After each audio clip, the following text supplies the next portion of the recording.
Bilaga. Kailangan din balikan.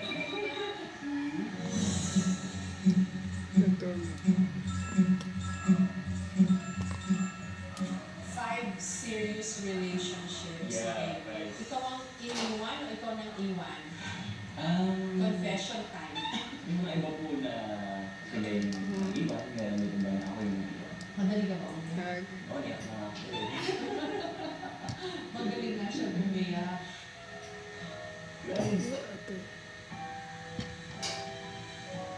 Sa ibang mga lalaki, lalo na yung older generations, parang feeling nila, kabawasan sa kanila pag iiyak sila. So in your case, hindi ka nahiyang aminin na iyakin ka, Crayola. I think I'm proud naman kasi na I'm iyakin. Because me, Ngunit ang pinakamalaking pagsubok sa pagkatao ni David, nasangkot siya sa isang malagim na aksidente kasama ang kanyang best friend taong 2013. Can you tell us about what happened? so galing po kami ng Tagaytay. On the way down to Tagaytay, when we got to SLEX, we hit a gas truck. Kumalahati yung kotse, nasa harapan po ako. So I couldn't breathe. I had a seatbelt anyway. What happened to your best friend? I remember in getting my phone for me to be able to call my mom. He got into a coma. And eventually, Dahil nag-hemorrhage o yeah, I think paano ka naka-recover doon? I was bedridden po for like 2 weeks. Siyempre, may mga moments na sisihin mo yung sarili mo. Kasi, ganun din sa namin siyang sumama. So dinala mo yun? Oo. Tsaka hindi, nahirapan po punta ng SLEX dati. Kasi, trauma ako sa SLEX. Are you okay now? Yeah, okay.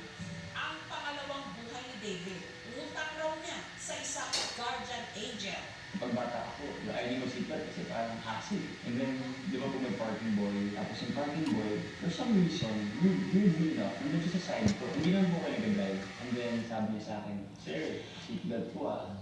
Ingat lang po kayo. That stopped me. Nag-seatbelt po ako. And kung di po dahil sa parking boy, wala po tayong interview ngayon. The seatbelt saved my life. So yung mga ganong experience, David, how did that change you? I think it's just a matter of valuing your friends and family, your loved ones, because you never know tomorrow, mawala po, hindi po ba. So I think it's always nice to like let your friends and family know that you love them and you care for them. Mapadala kita sa pinakamakasalanang lugar kung saan yung mga parang pinadala namin ay sumusunod. Uliwit din naman, at saka kailangan mo magkumpisal dito sa KMJS. Pwede ba malaman ano yung pinakamalaking kasalanan na nagawa mo na? Nabarangay po ako dati Talaga? when I was 14 years old. Anong ginawa mo? Alam niyo po yung ding-dong bitch? Mag-ding-dong ka sa isang bahay, tapos tatakbo ka. Kasama ko yung mga barkada ko. Sa isang bahay lang po kami nag-doorbell for 3 days. And then on the 4th day, nakaabang na yung mga yung mga barangay sa village. Nahuli po kami ng barangay. Natawa ako dun, pero yung araw nung dinodoorbell, may isang bahay. That was so bad. Battery remaining Ano 40%. nangyari nung nasa barangay kayo? Nung nasa barangay po kami, tinawanan lang po kami. Battery remaining 40%. Ano ang kasalanan nyo? Nagdindong. Tapos tao na sila ng tao. Dahil nagkumpisal ka ng kasalanan, humingi ka ngayon ng tawad doon sa may-ari ng bahay na yun. Actually, nadaanan ko pa yung bahay niya hanggang pag umuwi ako. I'm really sorry. I know that that was wrong. I understand now I'm older.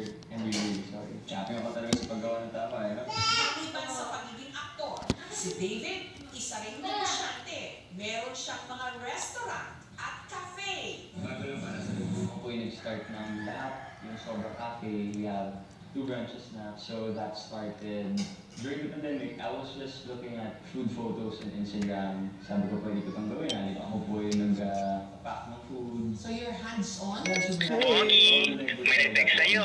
Why did you see the Pogi, going to may nag-text. Pogi, acting very well, di sige ba? na. Replan. Diba, lahat po tayo nahirapan. Wala po tayong trabaho. I grew up in a family na businessman and businesswoman talaga. So from there, started studying. I studied involved naman sa school. And then also improved on myself.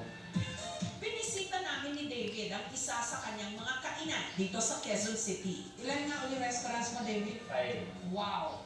At bago tayo magchikahan ulit, ay meron tayong konting game. I confess o I deny.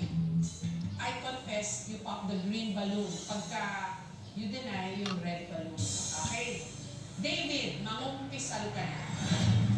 You deny or you accept na ikaw ay addict daw sa gym? Access. Yun na yung tanong, napakadali naman. Oo. Gano'n ka ba ka-addict sa gym? I work out twice a day. Twice a day? Wow, grabe. Bakit ka addict sa gym? I think ever since po kasi athlete talaga ako,